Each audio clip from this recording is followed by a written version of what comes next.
मंजिल दूर थी, रास्ते भी कच्चे थे, लेकिन इरादा पक्का था। हमें हर हाल में हिंदुस्तान के उस कोने तक पहुंचना था जहां आज भी भगवान शिव की हजारों साल पुरानी पौराणिक नगरी दिखती है।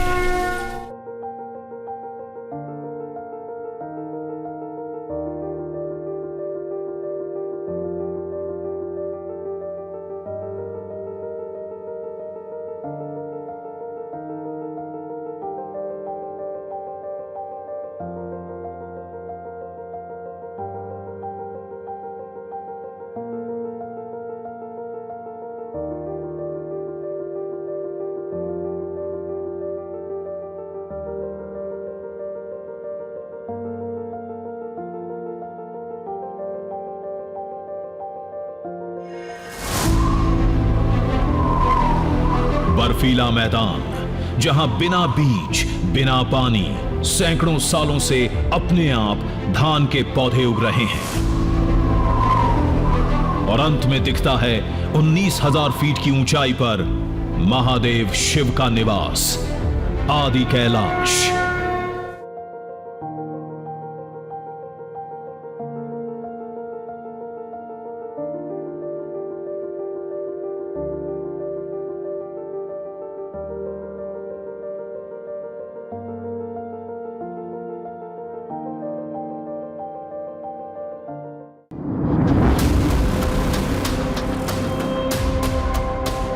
कहते हैं आदिकाल में यह पूरा इलाका भगवान शिव का था। वो परिवार समेत यहां रहते थे, जिसके साक्ष्य आज भी दिखते हैं। स्कंद पुराण, शिव पुराण, भागवत पुराण के साथ साथ मानस ग्रंथ में भी ये बातें लिखी हुई है कि भगवान शिव अपने पूरे परिवार के साथ अभी भी उस चोटी के ऊपर सूक्ष्म रूप में रहते हैं। और इसका सबसे बड़ा सबूत है उस चोटी से पहले एक पर्वत जिसके ऊपर ओम की आकृति दिखाई देती है।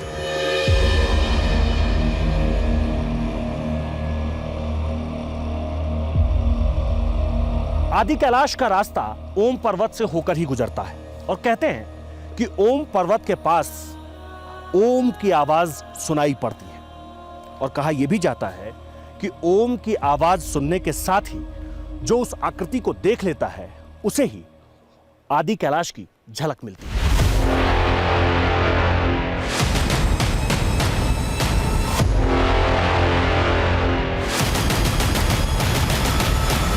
तो चलिए आपको लेकर चलते हैं शून्य से शिखर तक की एक ऐसे सफर पर जिसका अंत एक ऐसे संसार में होता है जहां आज भी शिव और ओमकारा बसे हुए हैं।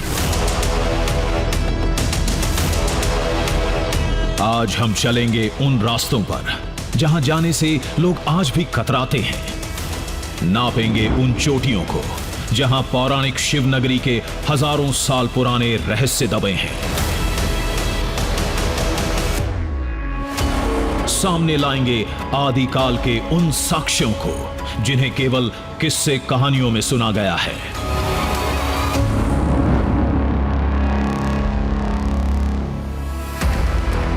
इस सफर में हमारा पहला पड़ाव था उत्तराखंड के पिथौरागढ़ जिले में चीन की अंतर्राष्ट्रीय सीमा से लगा एक छोटा सा गांव गूंजी।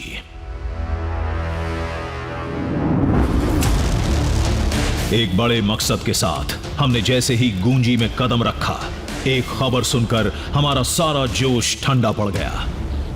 प्राकृतिक आपदा की वजह से आगे का रास्ता खराब था, अब मंजिल तक पैदल ही जाना होगा। गूंजी गांव से ओम पर्वत 25 किलोमीटर दूर है, जबकि आदि कैलाश की दूरी 50 किलोमीटर है। गूंजी तक तो आप लोग पहुंच गए हो, अब जो है इससे आगे ओम पर्वत देखने के लिए जाना है, तो रास्ता बहुत कठिन है। और यहाँ जो है जैसे बारिश भी होती है और बर्फ़ भी पड़ती है, तो ओम पर्वत जब बर्फ़ पड़ेगी तो ओम पर्वत के दर्शन बहुत अच्छे से हो जाएंगे। पर जो है आप लोग बहुत अच्छे से जाइएगा, आप लोग रास्ता बहुत डेंजर है, बहुत ख़राब है। चुनौती बड़ी थी, लेकिन हमारे लिए नामुमकिन कुछ नहीं था। केवल एक सवाल बार बार दिमाग में आ रहा था, हम कैसे मान लें कि आदि कैलाश और ओम पर्वत पौराणिक शिव नगरी की निशानियां हैं? तो लोगों ने कहा, शिव पुराण पढ़िए, उसमें हर निशानी का जिक्र है, जिसमें सबसे पहले नाम आता है ओम पर्वत का। ओम पर्वत एक प्रकृति की देन है। आपको पता है कितने ऊंचाई पे ये ओम पर्वत, कोई इंसान तो जा नहीं सकता वहाँ, साक्षात भगवान ही वहाँ पे विराजमान है। अगर आपको बहुत कम लोगों को ओम पर्वत ओम लिखा हुआ दिखता है, चाहे बर्फ से, कभी हम खुद ही अगर दर्शन करने जाए तो वहाँ पे कभी कोहरा लग जाता है, बहुत किस्मत वालों को मिलता है ओम पर्वत लिखा हुआ। ओम पर्वत से आगे दुर्गम रास्तों से होते हुए एक कठिन इलाके में जाने के बाद दिखता है आदि कैलाश, जिसे पुराणों में कैलाश पर्वत के बाद महादेव शिव का दूसरा निवास स्थान बताया गया है, जिसे छोटा कैलाश भी कहते हैं। आदि कैलाश जो है वो शिव का धाम है, उसको आप कैलाश मानसरोवर ही मान के चलिए। और जितनी तकलीफ आपको मानसरोवर जाने में आती है, उतनी तकलीफ आपको आदि कैलाश पहुंचने में आएगी। शिव पुराण में आदि कैलाश का जिक्र उस समय होता है जब भगवान शिव विवाह के लिए जा रहे थे। मान्यता के मुताबिक शिव बारात कुछ दिन आदि कैलाश पर ठहरी थी। विवाह के बाद शिव परिवार के रहने की कथा भी कई खंडों में लिखी गई है। उसके बाद ही उस पूरे इलाके को शिव नगरी का नाम दे दिया गया, जिसके साक्ष्य आज भी लोगों को चौंकाते हैं, जिसमें सबसे अहम है ओम पर्वत से गूंजती ओमकार की आवाज। ओम पर्वत में जब जो है बर्फ़ पड़ती है तो ओम की आवाज़ आती है। जब बर्फ पड़ती है तो ओम की आवाज़ आती है। ओम की आवाज़ आती है, हाँ, ओम की आवाज़ आती है। हो सकता है और आप लोग भी जाओगे, थोड़ी देर रुकोगे, वहाँ समय बिताओगे, जब बर्फ़ पड़ेगी तो आप लोगों की भी आवाज़ आएगी। यहाँ पहाड़ में ओम लिखा है और यहाँ बर्फ़ ही बर्फ़ रहते हैं 12 महीना, और बर्फ़ पहाड़ से, वही पत्थर से ओम लिखा है। और यहाँ कोई भी जा नहीं पाते हैं, बहुत दूर है, दिखता है नज़दीक लेकिन बहुत दूर दिखता है। और ओम ओम करके आवाज़ भी बहुत, आवाज़ धुने कोई सुनते हैं, ज़्यादा लोग नहीं सुनते हैं। कहते हैं शिव नगरी का एक अहम साक्ष्य है धान की रहस्यमयी फसल, जो बर्फ के मैदान में हजारों सालों से अपने आप उग रही है। गूंजी गांव के लोगों के मुताबिक उसकी कहानी शिव भक्त पांडवों से जुड़ी है। पार्वती माता के तालाब के दर्शन करने के बाद उसके जो परिक्रमा होता है, परिक्रमा करते समय आपको एक भीम की खेती भी दिखाई देगी, जो कैलाश जाते समय भीम ने वहाँ खेती किया था, जो 12 मास अपने आप धान उगते हैं और अपने आप चढ़ जाते हैं। यानी शिव नगरी की खोज में महाभारत से जुड़े कुछ ऐसे साक्ष्य सामने आने वाले थे, जिनकी जानकारी भी बाहरी दुनिया के लोगों को नहीं है। फिर हमने कमर कसी, खुद को तैयार किया और उतर गए व्यास वैली में।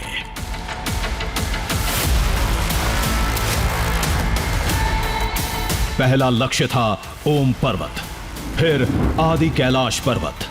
लेकिन गूंजी गांव के बाहर कदम रखते ही अंदाजा लग गया कि सफर कितना मुश्किल होने वाला था। गूंजी गांव से निकलने के बाद ये पहला जंगल मिला, और इस जंगल से अब निकलने का कोई रास्ता नहीं दिख रहा है। पता नहीं कौन सा रास्ता है जो ओम पर्वत की तरफ जाएगा।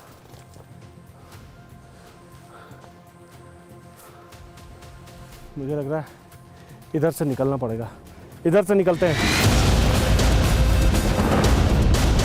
रास्ते तो तलाश लेंगे, मंजिल तक भी पहुंच जाएंगे, लेकिन ओम पर्वत के रहस्यों के चक्कर ने घन चक्कर बना रखा था।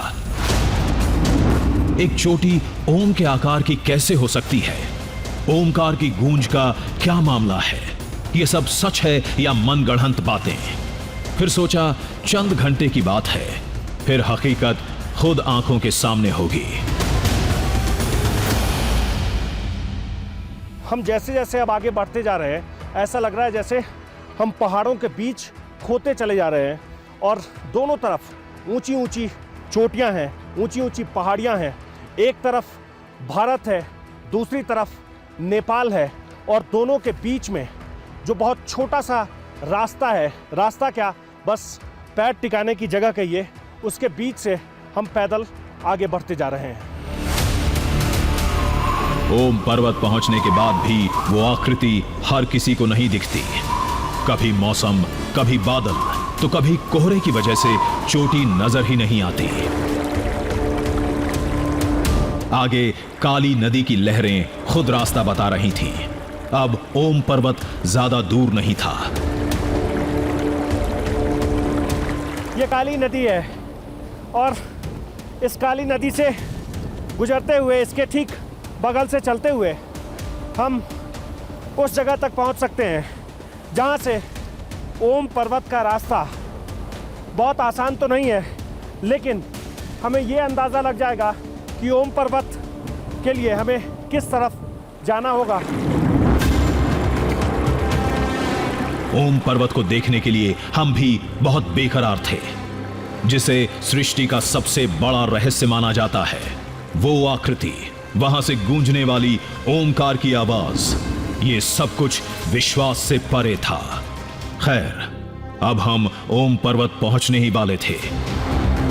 शेषनाग पर्वत को पार करने के बाद अब हम ओम पर्वत के बिल्कुल करीब हैं और जैसे ही हम इस चोटी को पार कर लेंगे तो हमें वो पर्वत दिख जाएगा जो प्रकृति का सबसे अनूठा कमाल है, सबसे अद्भुत कमाल है। लेकिन वहां तक पहुंचने के लिए हमें इस विशालकाय पर्वत को पार करना है।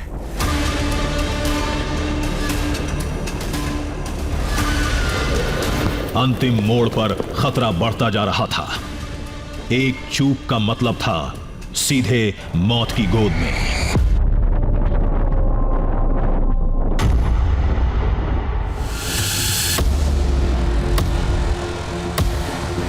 लेकिन हम किसी तरह पहुंचने में कामयाब रहे।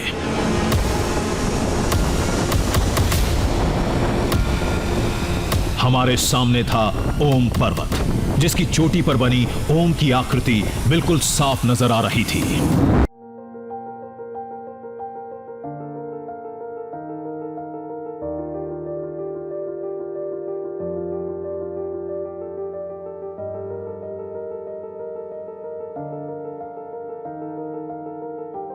ये देखो, ओम पर्वत दिख गया।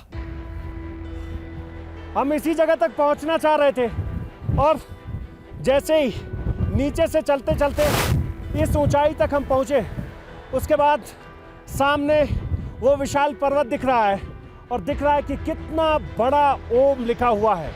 आप इसे कुदरत का करिश्मा नहीं कहेंगे, इसे प्रकृति का कमाल नहीं कहेंगे, तो और क्या कहेंगे। बहुत ही अद्भुत है।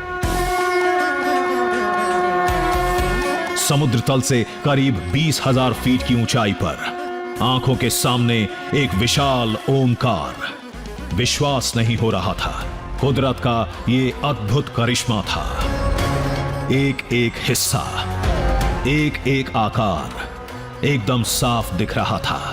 कहीं से भी, किसी दिशा से कोई शंका नहीं थी। ये ओम की आकृति थी।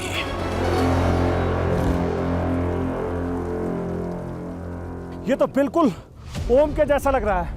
ऐसा लगता है जैसे किसी ऊंची चोटी पर किसी ने अपने हाथ से ओम लिख दिया हो।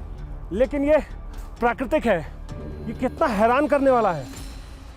ये बिल्कुल ओम दिखता है। ऐसा लग रहा है जैसे इतनी ऊंचाई पर जाकर किसी ने अपने हाथ से लिख दिया हो। और जब मैं इसको यहाँ से देख रहा हूँ तो बिल्कुल ओम लिखा हुआ दिख रहा है। बिल्कुल ओम लिखा हुआ दिख रहा है।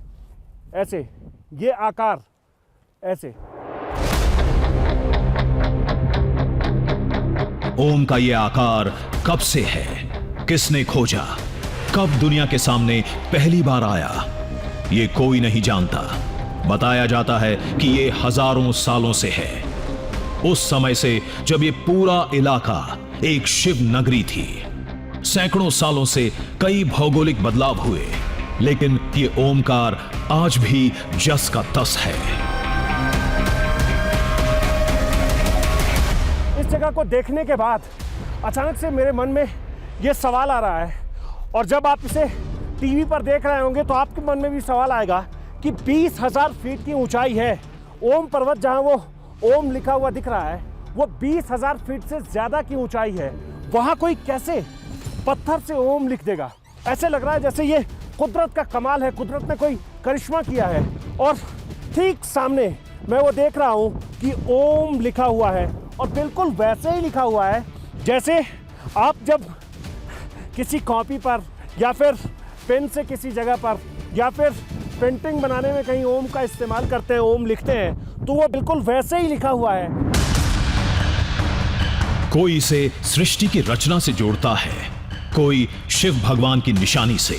ज्यादातर लोगों का यही मानना है कि वजह जो भी हो, इस ओम का सीधा संबंध आदि कैलाश से है। दावे के मुताबिक पर्वत से ओम की आवाज आती है। हमने भी सुनने की कोशिश की।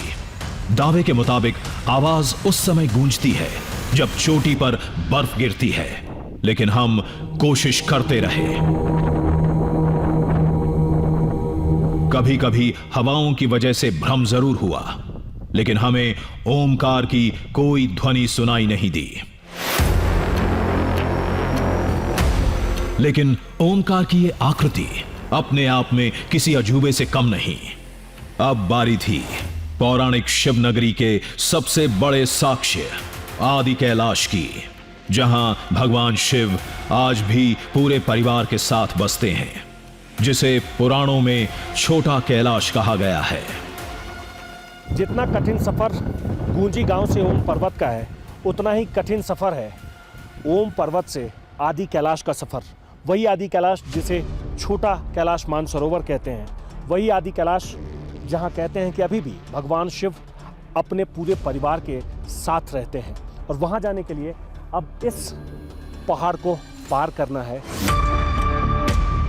ओम पर्वत शिव के उस नगर का प्रवेश द्वार माना जाता था। अब हमें और अंदर जाना था, जहां उस अलौकिक दुनिया के सबसे बड़े साक्ष्य मौजूद हैं, जिन्हें चंद पर्वतारोहियों के सिवाय किसी ने नहीं देखा है। हम जिस आदि कैलाश तक पहुंचना चाहते हैं, उसकी बहुत सारी कहानियां कैलाश पर्वत से मिलती जुलती है, और इसीलिए लोग इसे छोटा कैलाश भी कहते हैं। एक कहानी यह है कि भगवान शिव कैलाश पर्वत के ऊपर विराजते हैं, और उसके ऊपर स्वर्ग है और नीचे मृत्युलोक। वैसा ही आदि कैलाश के लिए भी कहते हैं कि ऊपर महादेव का पूरा परिवार रहता है, और उसके ऊपर स्वर्ग है, नीचे मृत्युलोक है। वहां कुछ ऐसी निशानियां दिखती हैं जिससे यह लगता है कि हजारों साल पहले वहां कुछ न कुछ जरूर रहा होगा। वहां एक कुंड है जिसमें भगवान शिव का अक्स दिखता है। एक बर्फीले मैदान में धान की फसल अपने आप उगती है। मुकुट के आकार की एक चोटी है जिसे पार्वती मुकुट कहा जाता है। फिर आदि कैलाश से पहले दिखता है भगवान गणेश की आकृति का पर्वत। शिव पुराण के साथ एक और कहानी हमारे कदमों के साथ चल रही थी। यह कहानी थी 5000 साल पुराने महाभारत की। ओम पर्वत से जब आदि कैलाश की तरफ बढ़ते हैं तो महाभारत काल से जुड़ी कई सारी निशानियां दिखती है, जिनमें से एक निशानियां ये है, लोग इसे पांडव किला कहते हैं, और बहुत सारे लोग इसे कुंटी यांगती कहते हैं, और कहते हैं कि स्वर्ग जाने के दौरान पांडव अपनी मां के साथ इस जगह पर रुके थे, इसीलिए इसका नाम कुंटी यांगती है, कुंती के नाम से जुड़ा हुआ है। और इसके बगल में जो गांव है वो भारत का आखिरी गांव है, उस गांव का नाम है कुटी। उसके बाद हिंदुस्तान का कोई गांव नहीं है। कहते हैं इसके बाद आदि कैलाश, और फिर उसके बाद बॉर्डर है, दूसरा देश चीन, तिब्बत, ये सब बॉर्डर मिलते हैं। कहते हैं पांडवों को इस जगह का पता महर्षि वेद व्यास ने दिया था। पांडव क्यों आए थे, इसके कई दावे हैं। किसी के मुताबिक वो शिव नगरी देखने आए थे, तो कोई इसे अज्ञातवास और स्वर्ग जाने की कहानी से जोड़ता है।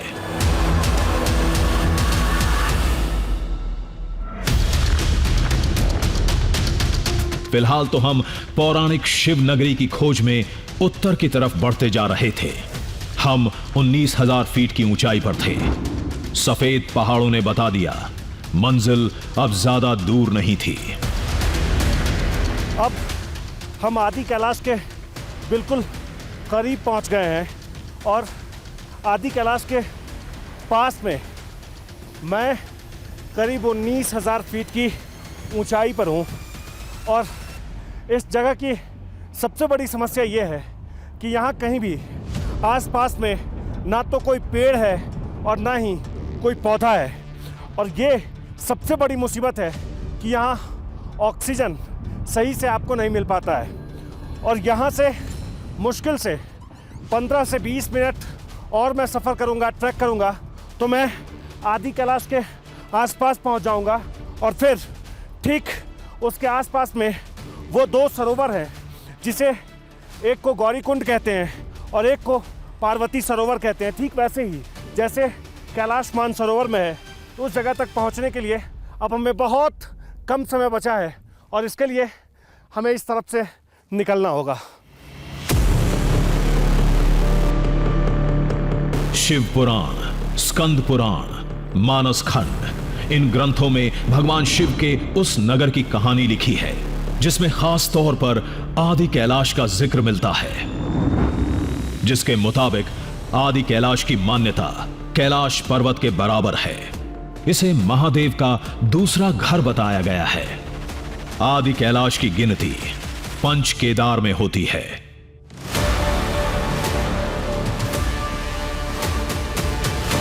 ग्रंथों की दुनिया से बाहर निकले तो सामने पार्वती सरोवर का दृश्य था। चारों तरफ बर्फ से लदी चोटियां और सामने एक विशाल सरोवर। आदि कैलाश को छोटा कैलाश क्यों कहते हैं? यह दृश्यम इस सवाल का जवाब था। नजारा बिल्कुल कैलाश मानसरोवर जैसा था। आदि कैलाश के पास जो पार्वती सरोवर है, पार्वती कुंड है, इसकी मान्यता उसके बराबर ही मानी जाती है। और यह भी कहा जाता है कि अगर आप इस जगह तक आ गए तो आदि कैलाश की आधी यात्रा पूरी हो गई।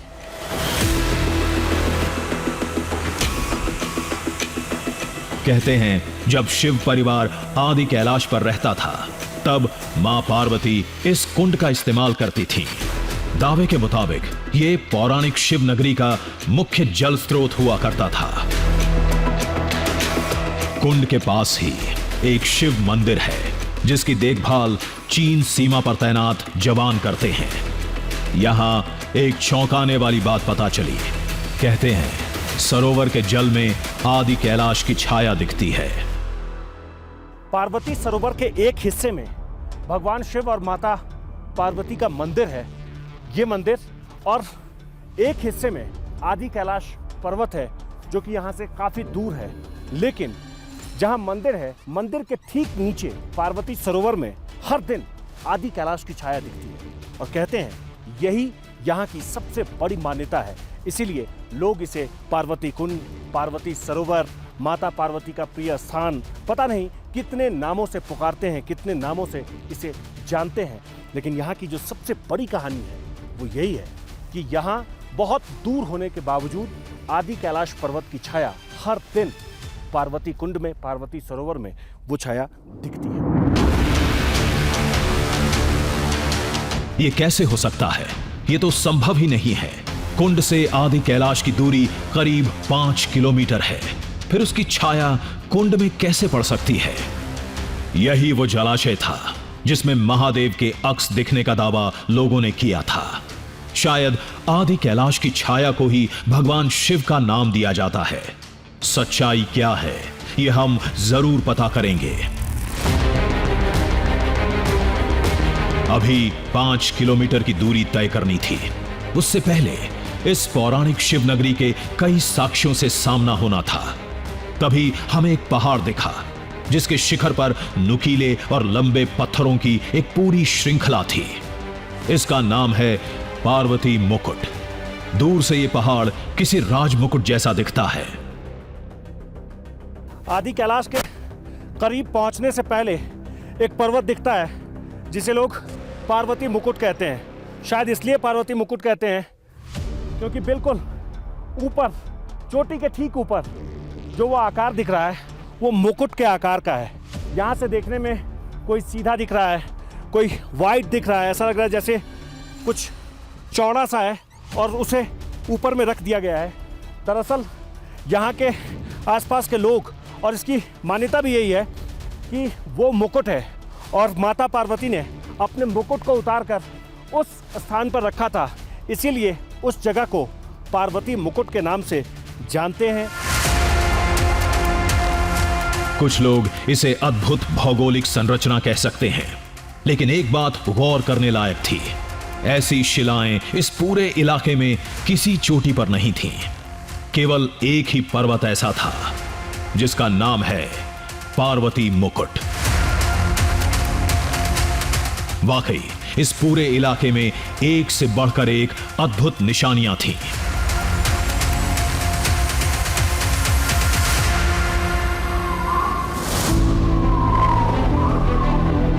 अब इसे ही देखें। कौन मानेगा कि जिस इलाके में इंसानों का नामो निशान नहीं है, चारों तरफ बर्फ से लदी चोटियां हैं, वहां धान का खेत देखने को मिलेगा। कहानी महाभारत की है। कहते हैं जब पांडव यहां आए थे तब उन्होंने धान की खेती की थी। तब से लेकर आज तक ये पौधे अपने आप उग रहे हैं। पार्वती सरोवर और गौरी कुंड के बीच में एक स्थान है जिसे भीम की खेती कहते हैं। कहते हैं इसे भीम की खेती है, लेकिन इसकी कहानी है कि पांडव जब अज्ञातवास के दौरान जा रहे थे तो उन्होंने यहाँ खेती की थी और अभी भी इस जगह पर अपने आप धान की खेती होती है। देखने से लगता है कि किसी ने हाथों से धान की रोपाई की है, जो इस इलाके में नामुमकिन है। पानी तो ग्लेशियर से आता होगा, लेकिन धान के पौधे अपने आप कैसे उग सकते हैं, ये आज तक कोई नहीं समझ पाया। यहाँ से करीब 10,000 फीट नीचे आसपास के जो किसान हैं, जब वो धान उगाते हैं और जैसे जैसे उस धान की बाली में वृद्धि होती है, वैसे ही यहाँ अपने आप ये धान की बाली बढ़ती जाती है और बाद में जैसे नीचे धान की पूरी खेती पककर तैयार हो जाती है, धान बिल्कुल खेत में तैयार हो जाता है, वैसे ही यहाँ भी हो जाता है। और ये आज से नहीं, ऐसा सैकड़ों साल से होता आया है।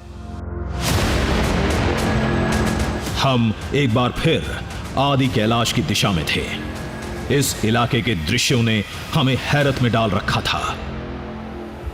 सबसे पहले ओम पर्वत, फिर पार्वती सरोवर, पार्वती मुकुट और धान की खेती। इन चार दृश्यों ने हमें उलझा कर रख दिया था। क्या हम वाकई किसी पौराणिक नगरी में थे जो कभी भगवान शिव की थी? अब हमारे सामने वो चोटी थी जो इस इलाके का अंतिम और सबसे बड़ा साक्ष्य माना जाता है। मतलब महादेव शिव का निवास, आदि कैलाश।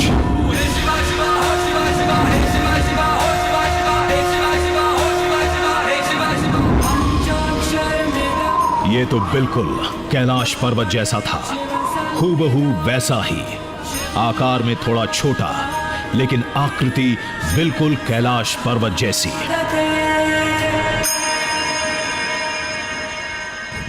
ये आदि कैलाश, हम इसके बिल्कुल करीब पहुंच गए। ये देखो, ये कितना अद्भुत लग रहा है। पीछे नीला आसमान, आसपास में बादल और बर्फ, चारों तरफ बर्फ है। अद्भुत नजारा था, बयां करने के लिए शब्द कम पड़ रहे थे। मान्यता यही है कि इस चोटी पर भगवान शिव परिवार के साथ सूक्ष्म रूप में आज भी रहते हैं। यहां पहुंचने के बाद मुझे इस बात का अंदाजा लग रहा है कि इसकी ऊंचाई कितनी है। 22,000 फीट से ज्यादा की ऊंचाई बताते हैं। और यहां आने के बाद ऐसा लगता है जैसे मैं करीब 20,000 फीट पर हूं। और यहां से ऐसा लग रहा है जैसे काफी ऊंचाई है। बहुत वहां जाने के लिए, वहां पहुंचने के लिए बहुत लंबा सफर तय करना होगा। हालांकि कहते हैं कि वहां तक आज तक उस जगह तक कोई नहीं पहुंच पाया है। जैसे कैलाश पर्वत पर चढ़ाई असंभव है, वैसे ही आदि कैलाश को भी आज तक कोई नहीं लांघ सका है। कुछ पर्वतारोहियों ने कोशिश की थी, हेलीकॉप्टर की मदद भी ली, लेकिन उनकी हर कोशिश नाकाम रही। पुराणों में इस बात का जिक्र है कि जब भगवान शिव माता पार्वती से विवाह करने जा रहे थे तो उन्होंने आदि कैलाश पर्वत पर पड़ाव डाला था। इस स्थान पर वो कुछ वक्त के लिए रुके थे, इसलिए इसका महत्व बहुत ज्यादा है। और कहते हैं कि अभी भी भगवान शिव, माता पार्वती और उनके दोनों पुत्र भगवान गणेश और कार्तिकेय इसी पर्वत के ऊपर रहते हैं। आदि कैलाश चोटी के ठीक नीचे इस आकृति को गौर से देखिए, जो भगवान गणेश जैसी दिखती है। ये आकृति आदि कैलाश पर शिव परिवार की मौजूदगी की निशानी मानी जाती है। जो आदि कैलाश ऊपर है और नीचे जो चोटी है उसको लोग भगवान गणेश की चोटी कहते हैं। उसे ये भी कहते हैं कि भगवान शिव ने भगवान गणेश को वहाँ स्थापित किया था। ये ऐसी भी कहानी कही जाती है। और सबसे हैरान करने वाली बात यह है कि ऊपर आदि कैलाश और नीचे वो भगवान गणेश की आकृति दिख रही है, जो दिन के वक्त में पूरे 24 घंटे में सिर्फ एक ही बार दिखती है। कैलाश पर्वत और आदि कैलाश में फर्क करना मुश्किल है। इसी वजह से आदि कैलाश भगवान शिव का दूसरा घर माना जाता है, मतलब छोटा कैलाश मानसरोवर।